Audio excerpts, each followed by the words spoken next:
My mom stole every boyfriend I ever had, so I set a trap and she fell for it hard. My name is Maris, and the most humiliating pattern of my adult life didn't start with a boyfriend. It started with my mother's smile, not her normal smile. The one that shows up like a switch when a man walks into the room, the one that makes her voice go softer, her laugh go louder, and her hand find an excuse to touch someone's arm like she's just being friendly. It's a microsecond thing, easy to miss if you aren't the person who's been watching it for years. I've learned to spot it the way you spot lightning before the thunder hits. By the time I was 24, I wasn't even surprised anymore. I was just tired. Tired in the bone-deep way you get when your life keeps repeating the same lesson and you keep failing the test. I live in a mid-sized town in the United States, the kind with chain stores, traffic lights that take forever, and people who swear they don't do drama while texting everyone they know about yours. I teach at a public middle school, so my days are spent breaking up arguments over pencils, and my nights are spent answering emails from parents who write like I'm customer service. I'm not fancy. I'm not glamorous. I'm the kind of woman who buys groceries based on what's on sale and keeps spare change in my car cup holder. So when I say my mother has been sabotaging my relationships, I'm not trying to sound like I live inside some shiny movie. I'm saying I spent 6 years watching my mother compete with me like my boyfriends were trophies. And I kept letting it happen because she trained me to doubt my own reality. My mother is 52. Years ago, when I was little, she modeled for regional catalogs. Not high fashion. More like smiling beside patio furniture or pretending a blender was the highlight of her week. But she tells those stories like she was famous.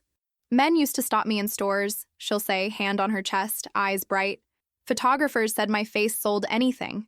She repeats it so often it became family folklore. If you listen to her long enough, you start to understand that she doesn't remember those years as work. She remembers them as proof, evidence that she was seen. After my parents divorced, she turned attention into her whole personality. She told everyone my father couldn't handle how admired she was. She never said they fought about money. She never said she crossed lines. She just said he was insecure and controlling, and she was too much woman for him.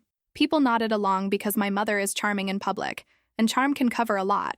I haven't spoken to my father in years. He moved away, started a new life, and teenage me framed it as abandonment because my mother made sure I did. I don't pretend I understand every reason he left. I just know that as an adult, I finally understood the exhaustion in his face. Growing up with my mother meant living with invisible rules. If she was in a good mood, she was affectionate, funny, the cool mom who baked cookies and called me her best friend. If she was in a bad mood, she sulked like a storm cloud and expected me to fix it. She'd stare at herself in the mirror and ask if she looked old, like my answer could change gravity.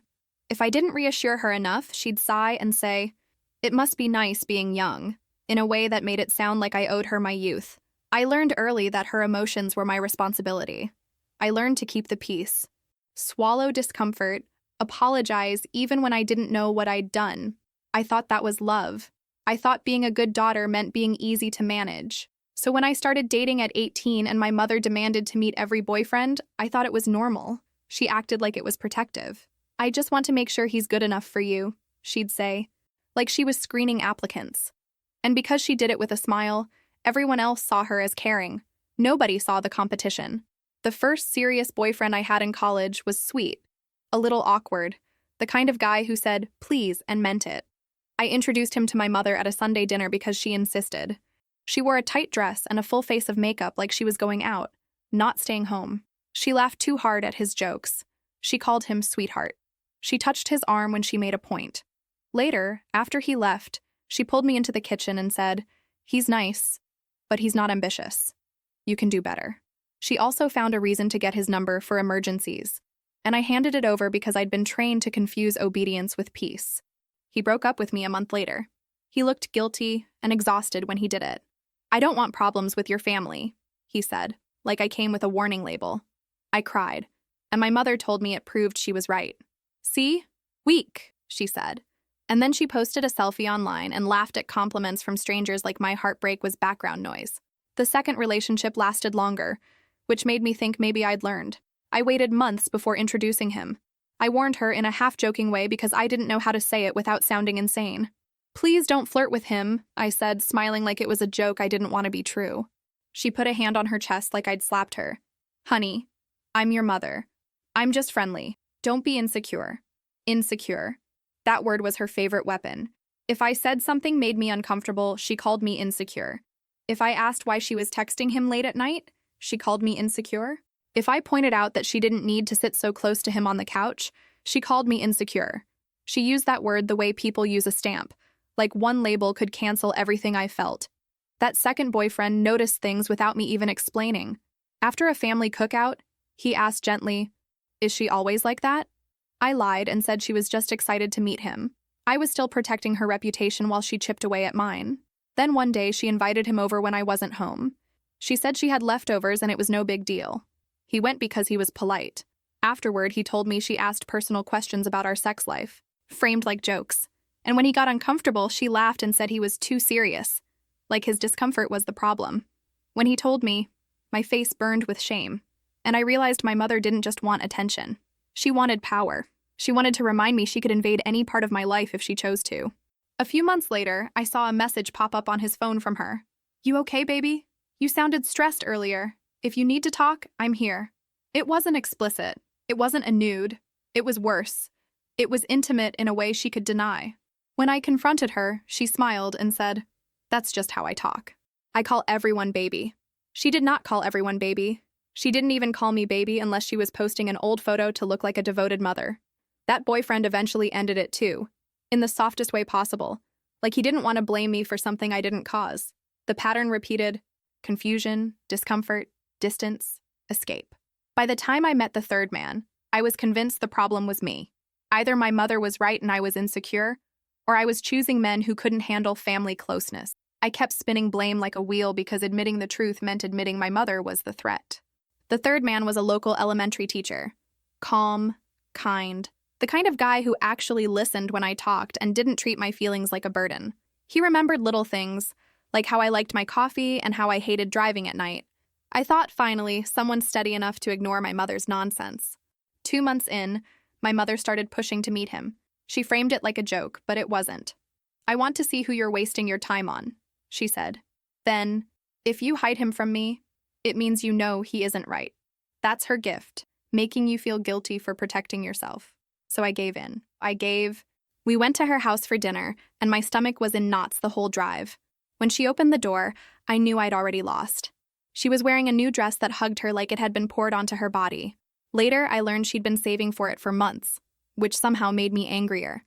She would never save that carefully for something practical. But for a dress to impress my boyfriend? Absolutely. She looked him up and down like she was evaluating a purchase. Then she smiled wide and said, "Well, finally." At the table, she tested him immediately, the way she tested every man. Flattery that was almost too much and little questions designed to make him pick sides. "So what do you do to stay in shape?" she asked, voice playful. She laughed at everything he said. She touched his forearm repeatedly. She told stories where she was always admired, always desired, always the center. I sat there smiling and nodding like the adult in the room, while inside I felt 18 again, shrinking. After dinner, I escaped to the kitchen to wash dishes because I needed something to do with my hands. I heard her voice in the other room, lower and softer. "So, what do you do to stay in shape?" she asked again, like repetition made it flirtier. He laughed politely. "I run a few times a week." She said, like she was tasting the sound of him. Discipline is attractive.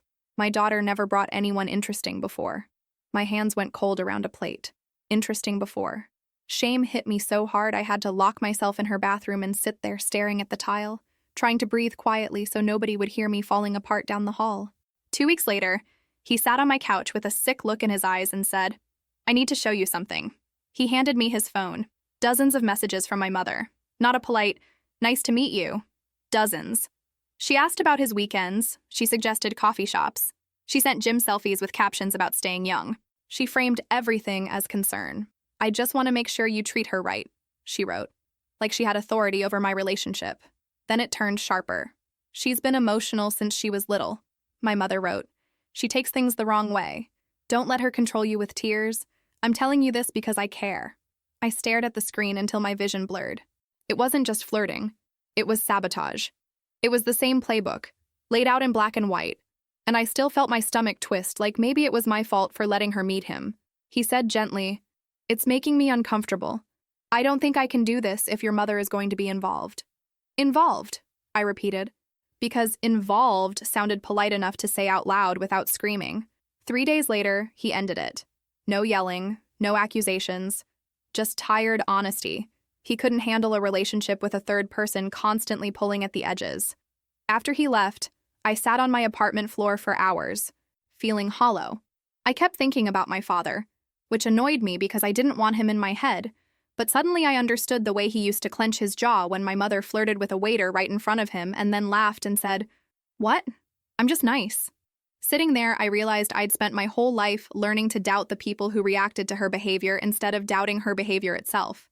That didn't make me calm. It made me furious. The day after the teacher ended it, I still went to work. I don't know if that makes me strong or just conditioned, but I got up, pulled on clothes that didn't match, and drove to my classroom with my face feeling like it belonged to someone else. I smiled at students while my insides felt like wet paper. I wrote math problems on the board and heard my own voice as if it was coming from a speaker in another room. At lunch, I sat in the staff room staring at my food. A coworker asked if I was okay, and I lied automatically. "Just tired," I said, because tired is socially acceptable. No one wants to hear, "My mother has been flirting with my boyfriend and telling him I'm unstable." When the bell rang at the end of the day, I walked to my car and sat there with my hands on the steering wheel for a full 10 minutes, just breathing. That's where humiliation hits hardest, in the quiet space between responsibility and collapse. I pictured his face, the apologetic look, the way he'd kept saying, "It's not you," and my brain answered, "But it is my life, and my life is me." My mother called that evening. I watched her name light up my phone and felt my stomach flip. I didn't answer. I let it ring out, then watched the missed call sit there like a threat. 10 minutes later, she texted, "Call me." Not, "Are you okay?" Not, "I'm sorry." Just an order. I didn't respond. She called again, then again. By the fourth call, I knew what was coming. She'd either pretend she had no idea what happened, or she'd already sensed the shift and wanted to control the narrative before I could breathe. That's how she operates. If she doesn't control the story, she doesn't feel safe. The next morning, she texted, "You're being childish." That one almost made me laugh, because being childish was the one thing she could always accuse me of when I stopped playing her game. If I was upset, I was dramatic. If I went quiet, I was childish. If I asked for space, I was cruel. There was no option in her vocabulary for, "I hurt you and I should stop." I spent that whole week in a fog. I'd come home, set my keys down, and stand in my kitchen staring at the fridge like it might offer me a new life. I ate crackers because chewing felt like too much effort. I showered because I teach teenagers and they will absolutely tell you if you smell. I slept in bursts, waking up with my heart pounding, my brain replaying every moment I'd tried to pretend was normal. And under all of that, there was a quieter fear I didn't want to admit. What if I really was the problem? Not because I believed my mother, but because I'd been trained to. If enough people tell you you're crazy, you start checking your own sanity like it's a loose tooth. That's why I needed proof. Not because I wanted to punish her. Because I wanted to stop living inside her fog. I wish I could say I made a healthy choice next. Like I called a therapist, set boundaries, found inner peace, and moved on. I did go to therapy eventually. But first, I did something reckless, petty, kind of insane. I decided that if my mother wanted my boyfriend's attention so badly, I was going to hand her a boyfriend's attention, not a real boyfriend. Not another man's life for her to wreck. A mirror, a trap, a performance that would finally force her out of the gray zone she hid in. That idea hit me on the third day of my misery spiral while I was eating cereal for dinner and scrolling through my contacts like my phone might offer me a new mother. I stopped on a name from college, a theater major who could turn a boring story into a whole production. He was gorgeous, the kind of man who made people glance twice and then pretend they hadn't. I also knew he lived openly with his partner now, because I'd seen a photo months ago while doom scrolling late at night. 2 men on a couch, laughing, the kind of image that looks simple and safe. It made me jealous in a quiet way, not because of romance, but because of peace. I stared at his contact for a long time with my thumb hovering like I was about to jump off a roof. Then I texted him. I told him the truth. I told him my mother sabotaged every relationship I tried to build. I told him it sounded like something you'd see in a bad movie, but it was my actual life. I asked if he'd pretend to be my boyfriend for a couple months, just long enough to draw my mother's attention and expose the pattern, while I figured out how to date like a normal person without my mother crawling into every corner. He didn't answer right away, and I spent 20 minutes sweating like I'd confessed a crime. Then his reply came, Yes, absolutely. I hate manipulators. Let's do it. Any sane person would have read that and thought, this is going to blow up. But I wasn't sane. I was tired and angry and embarrassed, and I wanted my mother to finally feel what she'd been doing to me. We met at a coffee shop downtown. He showed up with his partner, which I appreciated more than I expected. It made the whole thing feel less like I was using him, and more like we were doing it with transparency. His partner shook my hand, looked me in the eye, and said, "We're in, but we're doing it clean. No weird secrets." We laid out rules like adults planning a stupid game. No one-on-one meetups with my mother.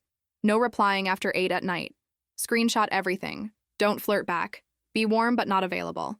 Let her try, but don't encourage her. If she tried to make me look unstable, he'd respond with something neutral that didn't validate her. I'm sure she didn't mean it that way. I'll talk to her. I appreciate your concern. Enough to keep my mother engaged, not enough to reward her. It felt ridiculous saying it out loud. Like we were writing a script titled, "My Mother is a Problem."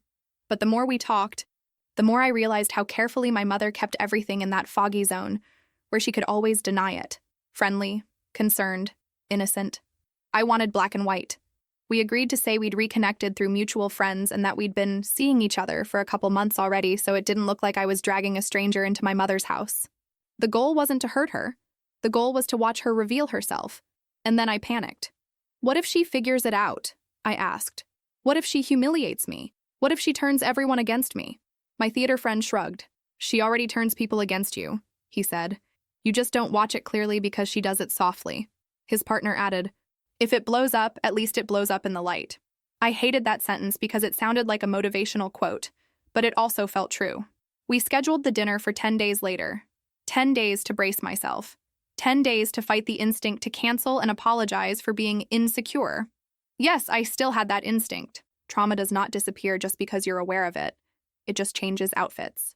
The night before the dinner, I barely slept. I kept imagining my mother's face, the way she'd smile and then cut me down with a sentence disguised as a joke. I kept imagining myself reverting to a scared teenager. I hated that part of me, but I also knew she built it. The next day, I drove to her house with my fake boyfriend in the passenger seat. My hands were so sweaty the steering wheel felt slick. He chatted casually about nothing like we were going to a normal dinner. I wanted to grab him and say, "You have no idea what you're walking into." But he did know. That was the point. My mother opened the door wearing a new tight dress, hair curled, lipstick perfect. It was like she'd been waiting for a stage cue. Her eyes went straight to him, and I watched that microsecond shift happen, the signal. She extended her hand like a hostess and said, "Well, aren't you something?" He smiled warmly. "It's really nice to meet you. She talks about you all the time." My mother melted. Of course she did. Being talked about is her love language. At dinner, she tested him immediately, the way she tested every man. Flattery that was almost too much and little questions designed to make him pick sides. "So what do you think of her?" she asked him with a smile, like I wasn't sitting right there. "Be honest." He laughed lightly. "I think she's the easiest person to be around," he said. And then he looked at me when he said it. My mother's smile tightened for half a beat. Then she tried to poke at me. "She can be stubborn," she told him. "She gets that from me." He nodded. Stubborn is usually just someone who knows what they want. My mother blinked like she couldn't find the hook. She asked him what kind of women he usually dated, which almost made me choke on my water. He answered smoothly, "The kind who treat people well." My mother laughed like it was flirting instead of a refusal to play her game. She stood to clear plates and leaned over him so her hair brushed his shoulder. Blatant, but still deniable. That's her specialty. She asked him what he thought made a woman attractive. A question you ask on a date, not at your daughter's dinner table. He smiled and said, "Confidence, kindness, and someone who doesn't try too hard." My mother laughed, but her eyes narrowed just a little because she absolutely tried too hard and she knew it. Every time she tried to pull attention toward herself, he gave her a little, then tossed it back to me. "She has the best taste," he'd say, or, "She's the reason I found this place." He asked me questions mid-story to force my mother to share the stage. Watching it was weirdly satisfying and also nauseating, like watching someone pick up your bully's wrist and gently move their hand away. After dinner, I went to the sink and started washing dishes because I needed something to do with my hands. I heard them in the living room, and my stomach clenched like it recognized the pattern before my brain did. He asked about her skincare. He told her she looked younger than most people he knew. My mother laughed softly, pretending to be modest. Then she said, She's lucky to be with someone who recognizes quality. Quality. Like I was a bargain and she was the expensive item. When we left, she hugged him for too long and said, "You should come by any time, even if she's busy." In the car, he exhaled. "Okay," he said. "I saw it. That exact moment. She is already planning." I laughed, but it came out ugly. "Welcome to my life," I said. 3 days later, the messages started. At first, they were innocent on the surface. "Hope you had a good day. Here's an article I thought you'd like. You should stop by sometime for dinner." He forwarded them to me before replying. Always brief, always polite. He never flirted back. He never gave her the thing she wanted, which only made her push harder. The strangest part was what happened to my mother's behavior toward me once she decided she needed me close to him. She stopped making little comments about my weight. She stopped rolling her eyes when I talked about work. She started acting like a warm, supportive mother, the kind you see in holiday commercials. It was so sudden it almost made me feel crazy. Like maybe she could have been normal this whole time and just chose not to. Then she escalated. One afternoon, she showed up at my apartment without warning, perfectly dressed, holding shopping bags like she'd been out for a fun day. She'd called earlier with some excuse about needing an address, and I hadn't thought anything of it because I was exhausted, and my brain doesn't enjoy living in paranoia. She looked around my living room like she was inspecting it, then said casually, "So when is he coming over next?" I stared at her. "Why?" She smiled. "I just want to get to know him. He seems like a good influence." A good influence. On me. Like I was a project. She pulled out a small gift bag. "I got him something, just a little thing. It wasn't for me." She didn't bring me anything, not even a coffee. She brought a gift for a man she'd met once. I should have kicked her out right then. I didn't. I took the bag and said thank you, like a trained animal.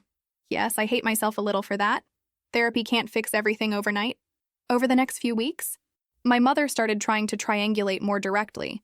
She messaged him saying I seemed stressed, that she worried I was too intense, that I might ruin things if he didn't handle me carefully. She positioned herself as the calm, reasonable adult who understood mature relationships, and me as the emotional girl who needed managing. Then she sent the message that made my stomach drop. "I'm going through something," she wrote. "I really need a man's perspective. Could we meet at a coffee shop, just us, to talk? It's delicate, and I don't want to worry her. Just us." I stared at the screenshot on my phone until my eyes burned. Part of me wanted to cancel the whole plan and crawl back into denial. Part of me wanted to scream and send the message to every relative I had. My theater friend's partner looked at it and said, "That's your proof." I hated how calm he sounded.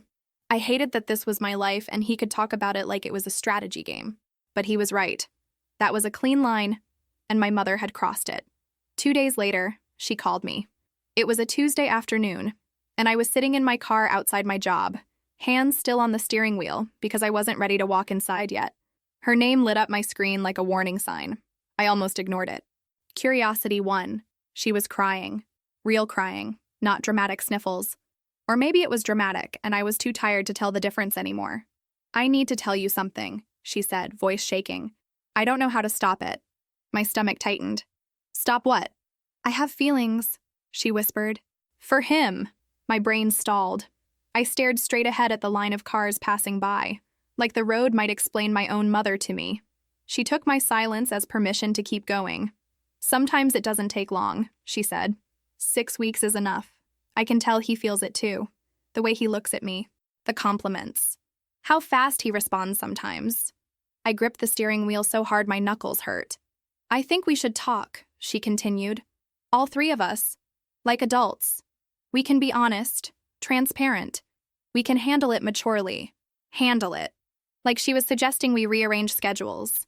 Then she said the part that made my vision go red. "Maybe he's only with you because he feels bad," she said softly. "Maybe he's been settling. You know you can be a lot. He might not want to admit it to you, but if we talk, I think he'll be honest." I wanted to scream.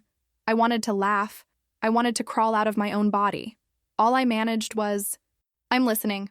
She sighed like I was being compassionate. "I don't want to hurt you," she said, which would have been funny if it hadn't been my actual mother saying it while actively trying to hurt me. That night, I called my theater friend and told him everything. He didn't even sound surprised. "Perfect," he said. "She's so deep in the fantasy she can't see how inappropriate she is." "I feel sick," I admitted. "What if this is too far? What if she spirals?" "She's been spiraling," he said. "You've just been absorbing it." We agreed to meet at my apartment that Saturday and end it there. One final conversation. One confrontation. Then we'd shut down the experiment and let reality land where it landed. Saturday came like a storm. My mother arrived dressed like she was going to a formal event. Tight black dress, heels, heavy perfume that announced her presence before she spoke. She carried a bottle of expensive wine like a prop. She looked nervous and excited at the same time, which was honestly horrifying because it made her look like a teenager on prom night. We sat in my living room in a weird triangle. My heart pounded so hard I could feel it in my throat. My theater friend sat relaxed, calm, like he was about to deliver lines. My mother kept glancing at him, then at me, then back at him, reading the room like she thought there were hidden clues. She started. "We all know why we're here." He nodded. "I appreciate your honesty." My mother's shoulders loosened. She leaned forward, hopeful. He reached over and took my hand. My mother's smile flickered for half a second, like she didn't like that detail but thought it was just polite. Then he said, "I'm going to be honest too." My mother's smile grew. "You are extraordinary," he told her. "You're beautiful, smart, sophisticated. Anyone would be flattered by your attention." She beamed. I watched her soak it in like sunlight. "And I need you to understand something," he continued. "I care about your daughter. I respect her. I'm here because I'm on her side. If I dated women the way you think I do, I'd still be with her. No question. No hesitation." My mother blinked. Confusion crawled in. He didn't pause long enough for her to grab control. "But I don't date women," he said calmly. "I'm gay. I have a partner, and we've been together for 3 years. Maris and I were pretending. She asked for help because she was tired of losing relationships to this exact pattern." The silence felt unreal. My mother opened her mouth and closed it.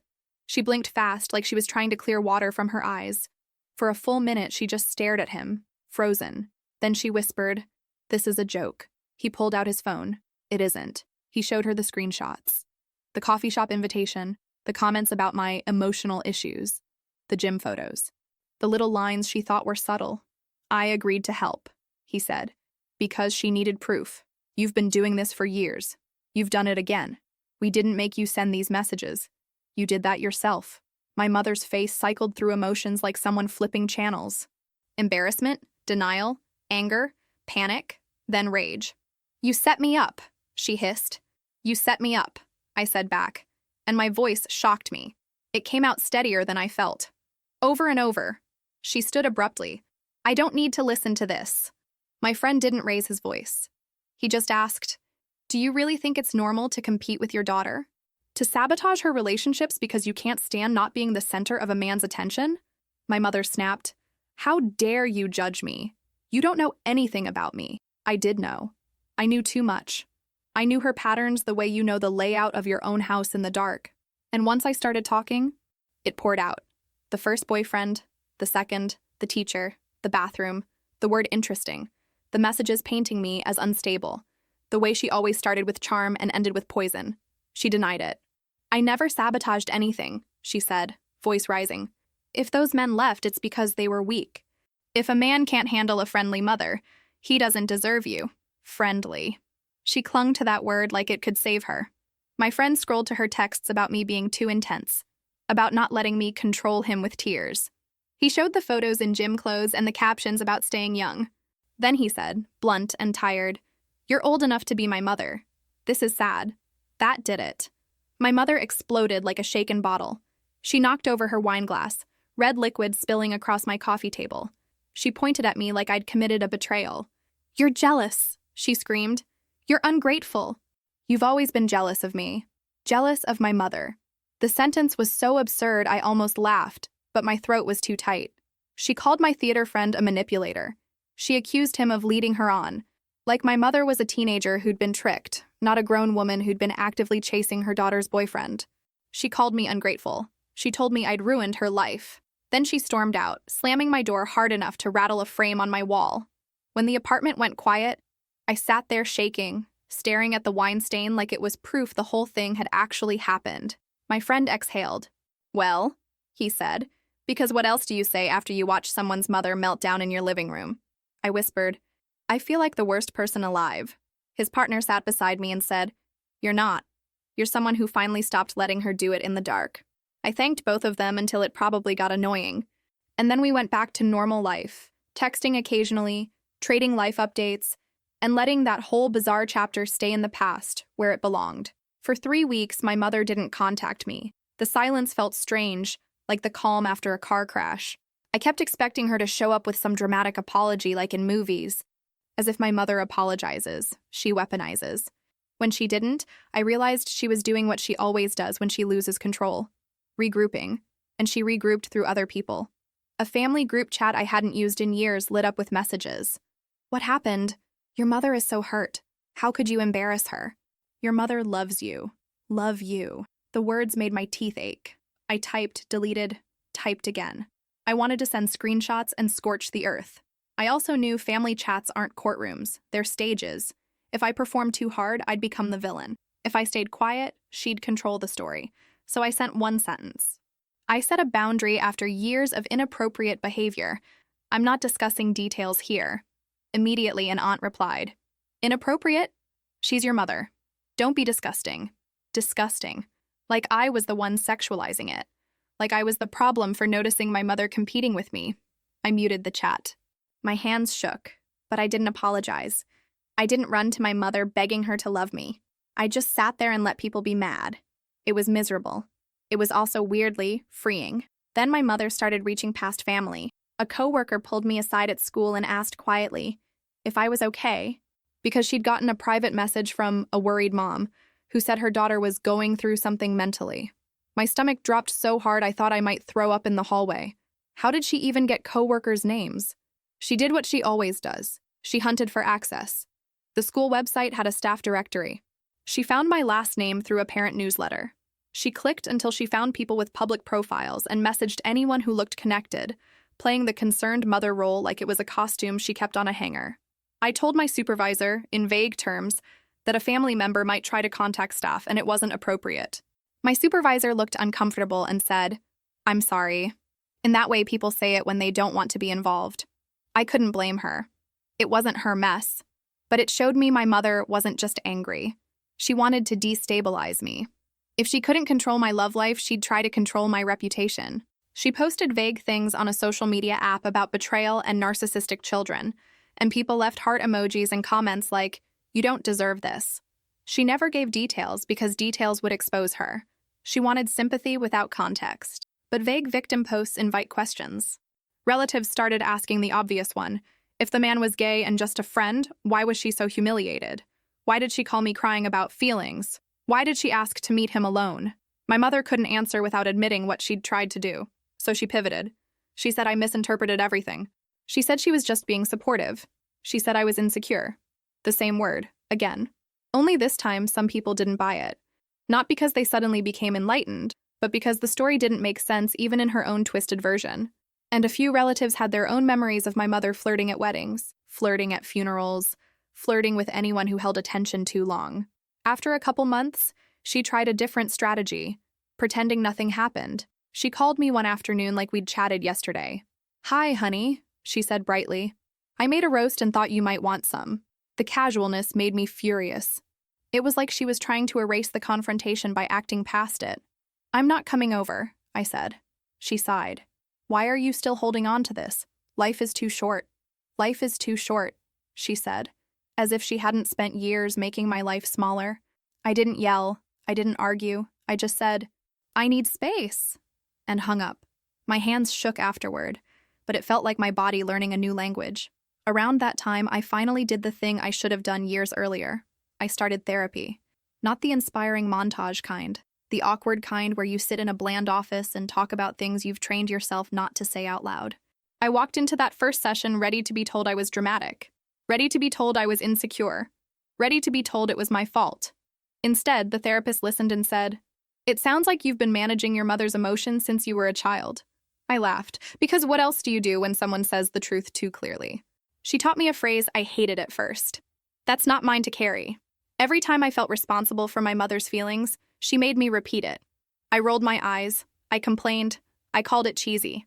Then I went home and realized I'd never had a sentence like that in my life. It didn't fix everything. I still flinched when my phone buzzed. I still felt guilt like a reflex. But therapy gave me something my mother couldn't rewrite: clarity. What made the smear campaign feel so vicious wasn't just that she talked about me. It was how she did it. She never called me a bad person outright.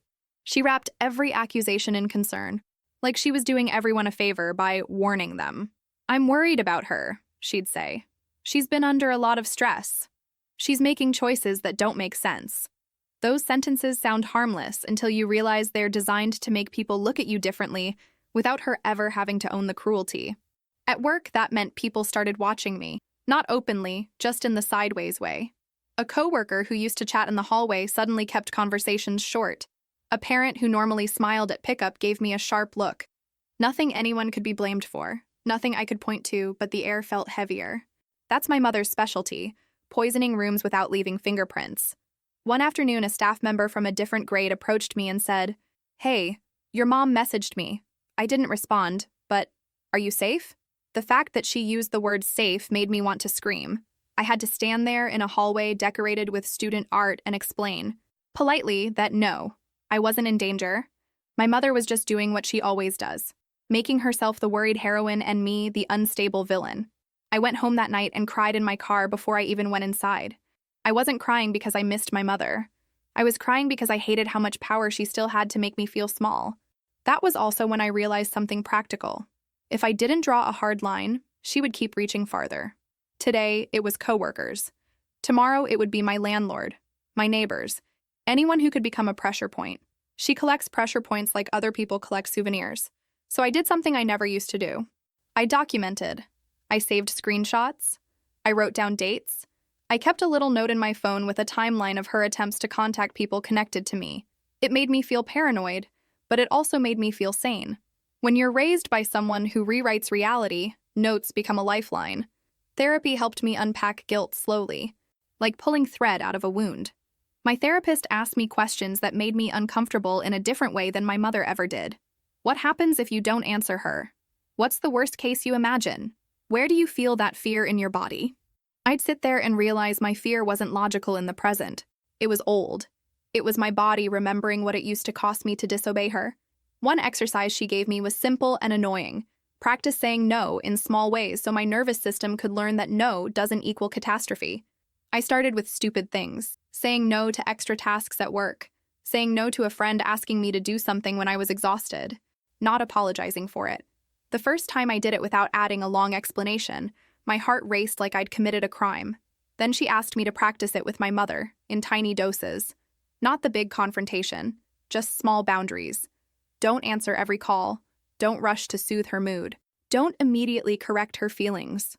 The first time my mother texted, "Call me," and I responded with, "I'm not available," I sat there shaking afterward, waiting for lightning. It sounds ridiculous written out, but when you grow up in a house where someone's disappointment can freeze the whole atmosphere, your body reacts like it's a survival threat. My therapist kept bringing me back to the same point. You can love someone and still refuse to be controlled by them. And, more importantly, you can refuse to be controlled even if you don't feel loving at all. I didn't feel loving. Not then. And that clarity mattered when I met someone real. I met him at a small gathering a coworker hosted. One of those casual hangouts where people bring snacks and pretend they aren't exhausted. He was an attorney who did boring everyday stuff. Leases, wills, small disputes. Nothing dramatic. Nothing movie-like.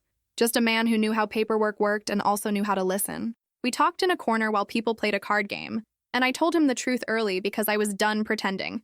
I told him my mother sabotaged my relationships. I told him about the fake boyfriend. I waited for him to run. He didn't flinch. He asked questions like he was trying to understand, not like he was trying to diagnose me. "I've seen families like this," he said quietly. "Not exactly this, but people who treat attention like survival." "Does it get better?" I asked. "It gets clearer," he said. "And then you decide what you're willing to live with." When he asked me out, I almost said no out of reflex. I almost protected him from my life. Then my therapist's voice popped into my head. "You don't have to pre-reject yourself." So I said yes. And then I panicked for 2 days straight. We dated slowly. I didn't introduce him to my mother for 6 months. And when I finally did, I chose a public restaurant with bright lights and other people because I'm not stupid. Okay, I'm a little stupid, but I'm learning. My mother arrived dressed like she was going to impress strangers. She tried to touch his arm within minutes. She tried to monopolize the conversation. She made a subtle jab about me being sensitive, and I felt my jaw clench. He smiled politely and redirected. "She's actually incredibly resilient," he said. I admire it. My mother blinked, thrown off. She tried again later with a comment about me being dramatic. He didn't bite. I've never experienced her that way, he said, calm and firm. It was like watching someone block a punch without even moving. My mother didn't know what to do with a man who wouldn't be recruited into her story.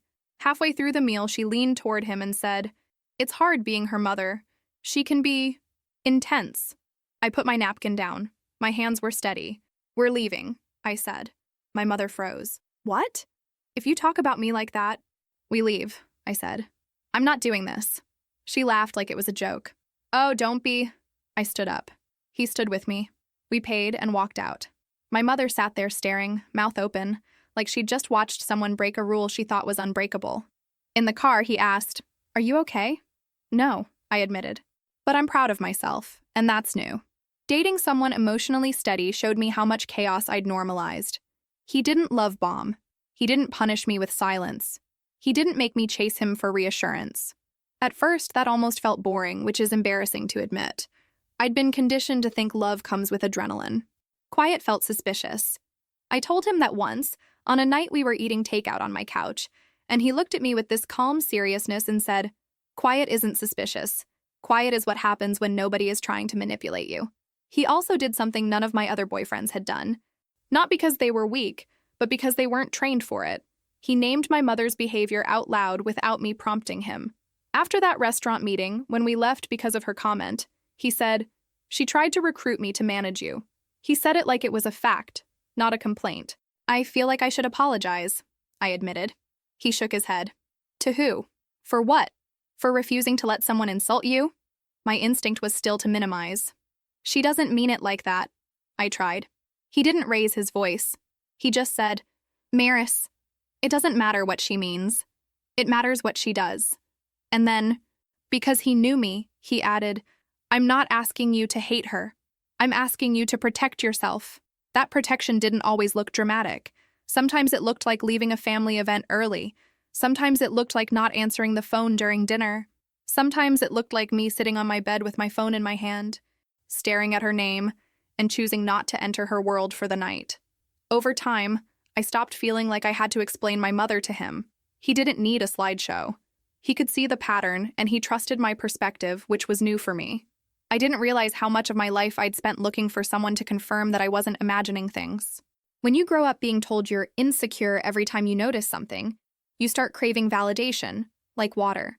When we got engaged, we made decisions the way adults are supposed to, based on what we wanted, not on what would keep my mother calm. That sounds basic, but for me it felt revolutionary. We chose a venue that fit our budget. We chose the guest list based on relationships, not guilt. We made it clear that my mother would not be running anything. She took that as an insult. Of course she did. In the months leading up to the wedding, she tested boundaries constantly. She accidentally invited extra relatives. She sent me dress options in colors that felt like competition. She touched my fiancé's arm at a cookout and said, "If you ever need advice, you can call me," like she was offering herself as an emotional backup plan. I watched my fiancé's face change for a microsecond and felt panic flare, like the past was trying to re-enter through a crack. That night, I told him, "If you want out, I understand." He looked at me like I'd insulted him. "I'm not leaving," he said, "but I'm also not playing her game." I cried because apparently that was my hobby. I'm not proud of it, but I'm also not going to pretend I was some perfectly composed woman. I was a mess learning how to be a person. On the day of the wedding, my mother arrived early and tried to take charge. She tried to rearrange chairs, direct the photographer, position herself in every group photo, and pull me aside to say, "Remember, today reflects on me too." I stared at her. "No," I said. "It doesn't." She looked offended, but she backed off because strangers were watching, and my mother cares deeply about how strangers perceive her. That's the only reason she behaved. When she showed up in a dress that was suspiciously close to white, I felt the urge to confront her in front of everyone. I didn't. I refused to let her steal the day by forcing me into a fight. I smiled, married the man who chose me, and let my mother sit with the fact that she wasn't the main character. About 2 years after we met, we were officially husband and wife, and the weirdest part was how quiet my life felt afterward. Not perfect, not magically healed, just quieter, like the constant static in my head had finally turned down. A year later, we had our daughter, and something in me hardened in a good way. I held that tiny warm weight and thought, I will not hand my mother the same access to her that she had to me. People romanticize motherhood as this automatic healing. Like you hold a baby and suddenly your childhood wounds close up neatly. That wasn't my experience. Holding my daughter made me angry in a way I didn't expect. Angry for little me, who deserved gentleness. Angry that my mother had looked at a child and still chosen to compete. Angry that a part of me still wanted her approval even as I held my own child. It also made me ruthless about boundaries. Because the moment I imagined my daughter growing up feeling responsible for someone else's emotions, my stomach turned. We let my mother see the baby once a week under rules so strict they would have sounded absurd to anyone who hadn't lived my life. The first time she held her, she cried, and for a split second I wanted to believe it would change her. I wanted to believe a baby could reset a person. Yes, I know. I hear you. I judged me too. Then she did what she always does. She made it about herself. She has my eyes, she said. She has my nose. She's going to be beautiful like me. She took photos from every angle, tilting her head like she was in the shot. When my daughter fussed, she said, "She's sensitive, just like you." And my husband's jaw tightened. After that first visit, my husband and I sat at our kitchen table while the baby slept and made a list of rules like we were drafting something for a tornado. I hated that it had to be that way. I hated that other people got grandmothers who brought soup and respect, and I got a grandmother I had to supervise like a teenager. But I'd rather feel weird than feel trapped again. So yes, we had a camera in the living room, not hidden, not sneaky. It sat in plain view. Because secrecy is my mother's favorite playground, and I was done playing. We limited visits to 2 hours, right there in our living room. No posting photos without permission. No jokes about me being dramatic or sensitive. No little digs disguised as advice. And if she broke the rules, she lost access. At first, she acted offended, but she complied because she wanted the prize. She wanted to play loving grandmother on her social media app. She wanted comments about what a young grandma she was. It wasn't really about the baby. It was about applause. For a while, it worked. She showed up, acted sweet, held the baby, tried to slip in tiny comments about how I was lucky to have my husband, as if luck was the reason I finally had peace. And then she left. But my mother tests boundaries the way someone tests a door handle, over and over, to see if it's locked. 4 months ago, she broke the photo rule. I found out because a cousin sent me a screenshot. My daughter on a social media app, my mother's caption gushing about my precious angel and my heart, like she was the main character in my child's life. My stomach dropped. That old rage rose. The old urge to explode or fold. Instead, I called her. She answered cheerful. "Hi, honey." "Take it down," I said. There was a pause. "What?" "The photo," I said. "You posted her without asking. Take it down." She sighed like I was being unreasonable. "Oh my God, it's just a picture. Everyone posts pictures." "Not of my child," I said, "not without permission." She argued. She called me controlling. She said I was ruining her joy. She made herself the victim like she always does, and I did something I never used to do. I ended the call. Then I texted her one sentence. "Visits are paused for 6 weeks. We'll reassess after." She flooded my phone with messages. Angry. Sad. Guilty. She tried every lever. She sent voice notes crying about how she just loved her granddaughter, like love excused disrespect. I didn't respond. 6 weeks passed. She finally apologized. Not a real one. Not, "I'm sorry I crossed your boundary," but a thin one. "I'm sorry you felt disrespected." In the past, I would have taken that scrap and called it a meal. This time I said, "If you break a rule again, it becomes permanent." She went quiet. Then she asked softer, "You'd really do that to me?" And for the first time, I didn't feel guilty. "Yes," I said, "because I'm done choosing your feelings over my peace." At the end of the 6 weeks, we didn't just let her waltz back in like nothing happened. My husband and I treated it like what it was, a test of whether she could respect a boundary when the consequence had already proven real. We invited her over on a Sunday afternoon, the kind that normally feels soft, sunlight in the living room, the baby in a clean onesie, coffee cooling on the counter. My stomach was tight anyway. My body doesn't forget. My mother arrived with a gift bag too big for the toy inside, because she can't do anything without packaging. She kissed the air near my cheek, then immediately leaned over the stroller and cooed. "Hi, my angel," she whispered, like she was talking to an audience. Before she could start, I said, "Before you hold her, we're going to be clear." My mother's smile froze. "Clear about what?" "The rules," I said. "They're the same rules. 2 hours, camera stays on, no posting, no digs, no guilt trips." And if you break the rules again, it becomes permanent.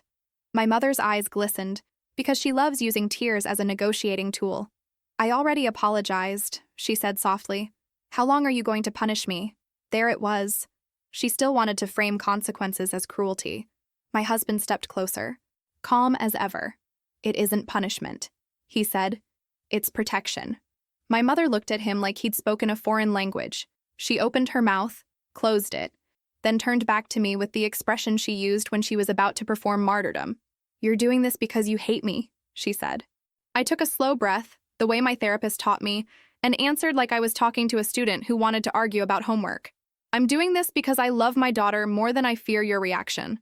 For a second, she had no script. Her face went blank, and it was honestly the closest I've ever seen her to honesty. Then she snapped back into herself and laughed lightly, pretending she wasn't rattled. Fine, she said. Fine, I can follow rules. For most of that visit, she behaved. She held my daughter and rocked her gently. She told stories about when I was a baby. Edited stories where she was always the devoted mother and never the controlling one. Of course, she complimented my living room, my cooking, my husband's job. The sweetness felt rehearsed, but I let it sit there. I wasn't looking for warmth. I was looking for respect. Then, near the end, she tested the door handle. I saw it in the way she angled her phone. Not obvious, not pose for a picture. Just a subtle tilt, like she was checking the lighting. My stomach dropped because I recognized the move so well. Put the phone down, I said. My mother blinked. I was just checking the time. No, I said. You were about to take a picture. She gave a little laugh. Maris, don't be ridiculous. There it was again. The fog. The denial. The attempt to make me feel silly for noticing. My husband didn't even look at her phone. He just said, We're not doing this. My mother's face tightened. She tried to turn it into a joke. You two are like prison guards, she said. And then she looked at my daughter and said, in a sing-song voice, Mommy is very strict, isn't she? My chest went hot. She was already trying to plant the idea that I was the villain, even in baby talk. That's enough, I said, standing up. Time's up. It was 10 minutes early. It wasn't dramatic. It was precise. She tried to protest and I repeated myself. She tried to cry and I didn't soothe her. She tried to guilt me and I didn't argue. I walked her to the door, the way you walk someone out when they've overstayed, and I felt my hands shaking the whole time, but my feet kept moving. When the door shut, I leaned against it and exhaled, shaking. My husband touched my shoulder. You did it, he said. I feel awful, I admitted. He nodded, like he understood. You feel awful because you were trained to, not because you did something wrong. That night, after the baby fell asleep, I thought about my father again. I thought about how he left, and how teenage me framed it as abandonment, and how adult me finally saw that maybe he left, because he needed a door too. I don't excuse him. I don't romanticize it. But I understand the feeling of needing air. The difference is I didn't leave a child behind. I built the door inside my own life, and I walk through it every time my mother tries to pull me back into her story. That's what the 6-week consequence taught me. Boundaries aren't words. They're actions. And actions are the only language my mother has ever respected. Sometimes people ask me now, usually in that casual way, people ask about family as if every family is safe. So, are you and your mom better? I never know how to answer. Because better implies there's a finish line. Like there's a day where your mother suddenly wakes up and decides not to compete with you anymore. Like a personality you've lived with for decades can be cured by consequences and a few calm sentences.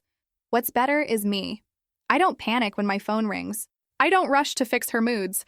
I don't rearrange my life to prove I'm a good daughter.